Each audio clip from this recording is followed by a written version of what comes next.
और ये इसलिए ये पीसी रखा गया है कि 22 मार्च दिन शनिवार, समय 10 बजे, जगह लिम्रा होटल। जो गैर कौम का एंट्री होना हमारे वक्फ बोर्ड में, उन्हीं के विरोध में हम लोगों ने एक सभा रखा है, कॉन्फ्रेंस रखा है लिम्रा होटल में।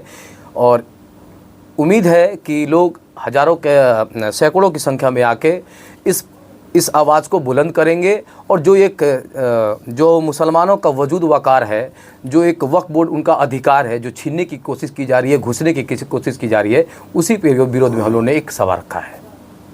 क्या मामला है? वक्फ बोर्ड के खिलाफ आप क्यों विरोध कर रहे हैं सरकार का? क्यों नहीं करेंगे? हम मुसलमानों के साथ, आपको लगता है कि भारत में आजकल न्याय हो रहा है? मस्जिद हमारी तोड़ी जाती है, मदरसे हमारे बंद होते हैं, दाढ़ी हमारी खींची जाती है। बेनीपट्टी मौलाना का क्या दोष था? इसलिए मारा गया क्योंकि उनके मुसलमान थे। बगल में संभल में 5 आदमी मर गए मस्जिद की तोड़ने के चक्कर में। आपको कुशीनगर में अब शरीयत में घुसी जाते हैं, 3 तलाक में घुसी जाते हैं। अब वक्फ बोर्ड जो हमारा अपना वजूद वकार है, जो वक्फ है क्या? वक्फ ये है कि जो हमारे पूर्वज छोड़ के चले गए हैं, इस्लाम और अल्लाह के नाम पर जो दे चीज़ों को अपने कौम में मजबूती के साथ, जैसे में मदरसा, मस्जिद, यतीम खाना और जितने भी बड़े परेशान हों, गरीब गुरजों को मदद के लिए वक्फ किया, उसी को वक्फ देख रेख को वक्फ बोर्ड बनाया गया। और उसमें गैर कौम को एंट्री होने का क्या मतलब है? क्या ज़रूरत है आपको बताइए। आप सरकार का ये कहना है कि वक्फ बोर्ड से जो चीज़ें मुसलमानों को मिलना चाहिए वो आम जनता, आम मुसलमान तक नहीं पहुंच पाता है। सरकार अगर सबका साथ सबका विकास, माननीय प्रधानमंत्री जी कहते हैं, क्या आपको लगता है कि सबका साथ और सबका विकास हो रहा है? अगर ऐसा होता तो मॉब लिंचिंग क्यों हो रही है? अगर ऐसा होता तो अजान पर से, हमारे जो मस्जिदों से अजान उतारने की बात क्यों हो रही है? अगर ऐसा होता तो होली में जो विवादास्पद बयान जो आ रहा है बार बार लोगों का कि होली के दिन मुसलमान ना निकले, और एक CEO, एक अनिरुद्ध चौधरी जो एक स्पोर्ट्समैन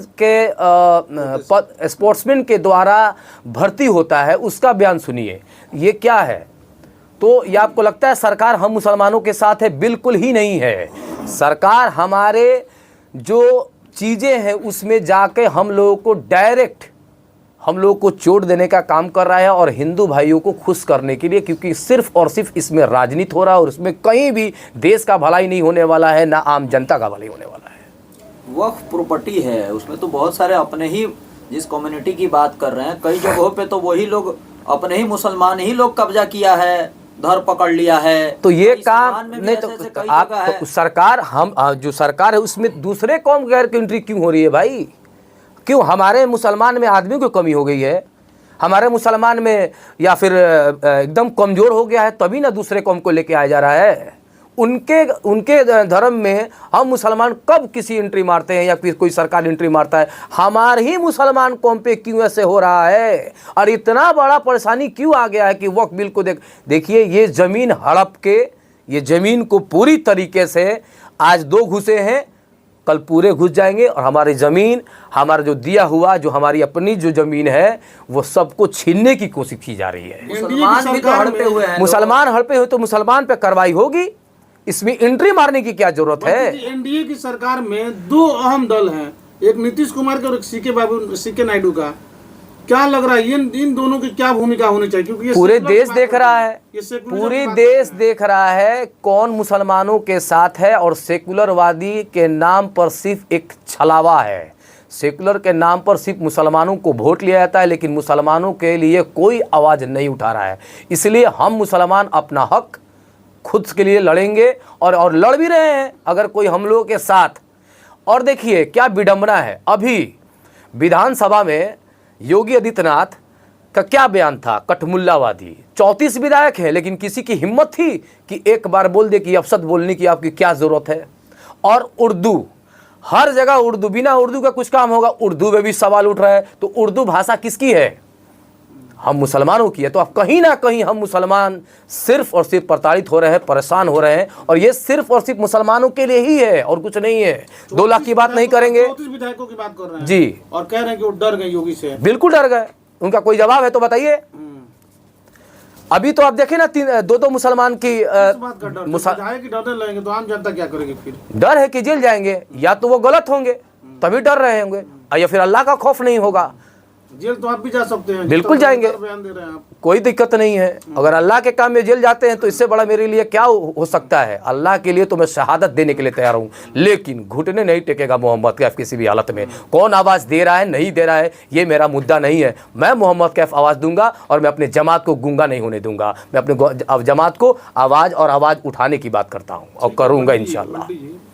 ये जो प्रोग्राम आप लोग का है वक्फ संशोधन बिल के खिलाफ कॉन्फ्रेंस, जी, इसमें कौन कौन लोग रहेंगे, किस बैनर की तले? देखिए, आम जनता का बैनर के तले है, आम लोगों के सहयोग से हो रहा है। ये चांद पाली के जो पैक्स के चुनाव जीते हैं मेहताब आदमी, उनका भी एक सहयोग है, और भी बहुत सारे लोग हैं, जैसे कि जो लिमरा होटल में हो रहा है उनका भी सहयोग है, और लोगों का भी सहयोग है, सारे मुसलमान भाइयों का सहयोग है। और इसमें एक आदमी जो एक मौलाना आ रहे हैं जो मधुबनी बेनीपट्टी के जिनके साथ जुल्म हुआ, वो भी इस कॉन्फ्रेंस में शिरकत कर रहे हैं, जिनका नाम मौलाना फिरोज साहब है। वो भी आ रहे, उनको क्या पड़ी है, वो भी मालूम है कि हम मुसलमानों के साथ कितनी ज़्यादती हो रही है। वो भी शिरकत आके हम मुसलमानों को आवाज़ को बुलंद करना चाहते हैं और हौसला अफजाई देना चाहते हैं कि कितना भी जुल्म हो, क्योंकि जीत सच्चाई की होगी, जीत संविधान की होगी, और ये लड़ाई संविधान की लड़ाई है, और संविधान रहेगा तो हम सभी रहेंगे। बेनीपट्टी के जिस मौलाना की आप बात कर रहे हैं उसको पुलिस ने बड़ी बेरहमी से पीटा था। बिल्कुल पीटा था। उसके बाद भी ये वक्फ बोर्ड में, ये वक्फ कॉन्फ्रेंस में शामिल हो? बिल्कुल, ये आपको 21 तारीख को आ जाएंगे, और मैं सभी आपके जितने भी हमारे पत्रकार बंधु हैं और बड़े भाई हैं, आप लोगों से निवेदन है कि आप उस दिन आइएगा और उनसे प्रेस कॉन्फ्रेंस कीजिए और उनका दर्द लाइव लोगों को दिखाइए कि हम मुसलमानों के साथ, टोपी वाले के साथ, दाढ़ी वाले के साथ, एक उलेमा, एक कारी के साथ कितना जुल्म हुआ, वह खुद अपने बयान से बोलेंगे। मैं कहूँगा तो लोग कहेंगे कि ये बनावटी बात बोला, लेकिन अगर उनके साथ अगर आप उनका पीसी होगा तो आप खुद सोच लेंगे कि मुसलमान क्या सही में देश में मुसलमान के साथ क्या हो रहा है, वो खुद ब खुद बता देंगे आपको। ठीक है, एक सवाल रहेगा आपकी हमारी तरफ से। आप चूँकि ये इस तरह के जो भी प्रोग्राम कर रहे हैं, आपको कई जगह देखा गया है सोशल मीडिया के माध्यम से, आप जहां मुसलमानों की बात होती है आप वहां जाते हैं, तो एक धड़ा है जो ये कह रहा है कि ये सब आप इसलिए कर रहे हैं क्योंकि आपको मुसलमानों का नेता बनना है, आप राजनीति कर रहे हैं, ठीक, मुसलमानों का नाम लेकर। एक बात पूछना चाहता हूँ कि अगर हक की आवाज़ बोलना, अपने जुल्म के खिलाफ लड़ना, क्या ये नेतागिरी है? मैं कब बोल रहा हूँ कि मुझे टिकट दे दीजिए? मैं तो कहता हूँ कि जमात को टिकट मिले, मैं तो कहता हूँ कौम को टिकट मिले। मैं अपनी बात कभी कहता ही नहीं हूँ। मैं रहूँ ना रहूँ, मेरी जमात ज़रूर रहेगी, ये आप मानते हैं ना?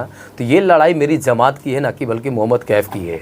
ये कॉन्फ्रेंस करने से अगर किसी को गलत लगता हो तो वो ना आए, मैं उसको तो लेकिन मैं सभी मुसलमान भाइयों और ख़ासतौर गैर कौम हिंदू भाइयों को बोलता हूँ कि आप हमारी मदद कीजिए, और जो गलत है उसे गलत बोलिए, जो सही है वो सही बोलिए, यही संविधान कहता है। और कौन क्या कह रहा है नहीं कह रहा है, मैं उनके पीछे नहीं जाऊँगा। 20 सालों से सिवान के मुसलमान जानते हैं कि मेरे साथ क्या हो रहा है। एक रहबर नहीं है सिवान के मुसलमानों में, अगर है तो बताइए वो कहाँ है, किस मुद्दे पर बात करता है? क्या NRC पे बात होता है, UCC पे बात होता है, CA पे बात होता है, मौलाना पीटते उनकी पे बात होता है? अगर है तो बता के दिखाइए हमको, आप कहाँ हैं वो मौलाना, कहाँ वो रहनुमा कहाँ है? आप कह रहे हैं मुसलमानों का सिवान में रहबर नहीं है? बिल्कुल नहीं है तो बताइए। क्या मोहम्मद कैफ और बंटी रहबर बनना चाहते हैं? बिल्कुल नहीं। हमारी जमात के लोगों में से आवाज निकले, हमारे जमात के लोग आगे बढ़े। मुझे कोई लालच नहीं है, अल्लाह शाहिद है। मैं किसी को खुश करने नहीं आया हूँ, मैं अपने अल्लाह को खुश करने, और अल्लाह खुश तो मेरा सब कुछ खुश। मुझे कोई फ़र्क नहीं पड़ने वाला है कि कौन खुश हो रहा है नहीं खुश हो रहा है। आप खुश हो रहे हैं, सरफराज भाई खुश हो रहे हैं, या कोई खुश हो रहा है, मुझे कोई लेना दे। मेरा अल्लाह को खुश करना काम है, क्योंकि मेरा मौत पे ईमान है। मुझे मालूम है आज नहीं तो मैं कल मरूंगा, तो मैं ऐसे अपने नस्ल को संदेश दे के जाऊँगा, मैसेज दे के जाऊँगा, कोई तो होगा जो लड़ के मारा, झुक के नहीं मरा।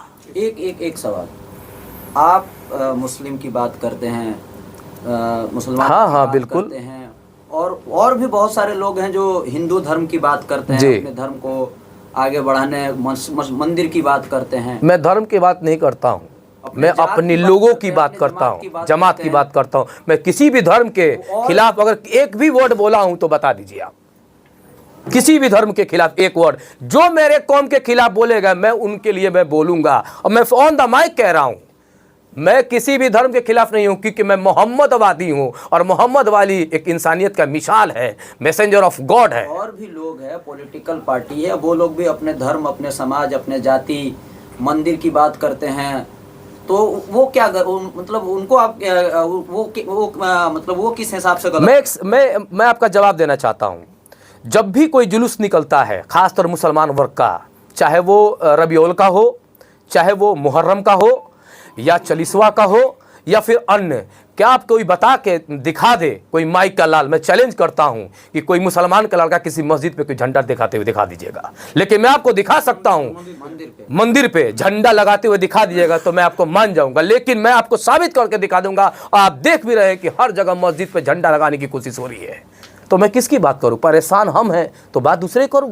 मैं तो उनको गाली नहीं दे रहा हूं, मैं उनको भरा बुला नहीं कह रहा हूं, ना मैं उन पर क्वेश्चन उठा रहा हूं। अगर आप अच्छे से रह रहे हैं तो मुझे भी संविधान कहता है मुझे भी अच्छे से रहने का। अगर आप टीका लगाते हैं तो मुझे भी है टोपी लगाने का हक है। अगर आपका मंदिर का घंटा बजता है तो मेरा भी हक है आजान का माइक लगे। मेरी ये लड़ाई है, बराबरी की लड़ाई है, और हम इस्लाम को मानने वाले हैं। जहाँ इस्लाम रहेगा वह इंसाफ होगा, और इंशाअल्लाह जीत संविधान की होगी, इंसाफ की जीत होगी। हिंदू धर्म के बारे में आप क्या सोचते हैं? बहुत अच्छा सोचते हैं। जो राम को मानते होंगे निश्चित तौर पर वो बहुत बेहतर होंगे, और जो गोडसे को मानते होंगे जिंदगी में बेहतर नहीं होंगे। गोडसे पहला आतंकवादी है भारत का, उसका कोई भी उसका देखिए, उसको मानने वाले भी है, लेकिन कोई मतलब नहीं है। अपना जो जिसको जो माने, यही तो संविधान की खूबसूरती है कि जिसको जो मानना है माने, लेकिन किसी दूसरे कौम के में हस्तक्षेप ना करे। सवाल यह है पंडित जी की, जी, आज की डेट में जो कोई भी किस तरह का बयान दे रहा है वो सही क्यों न हो, लगता हो उन्हें, उन पे NSA जैसे कानून लग जा रहे हैं, तुरंत उनकी गिरफ्तारी हो जा रही है। कोर्ट है। वहीं दूसरी तरफ कुछ लोग ऐसे हैं जिन्होंने ये भी कहा था कि गोली मारो सालों को, इस तरह के नारे लगाए, उन्हें सम्मानित किया गया, उन्हें यहाँ तक कि कई बड़े पद दिए गए। उसमें कहीं आपको ये डर नहीं लगता कि कहीं आपको भी इस तरह का निशाना बनाया जा सकता है? डर लगता है अल्लाह से और किसी से नहीं। डर लगता है अल्लाह से और किसी से नहीं।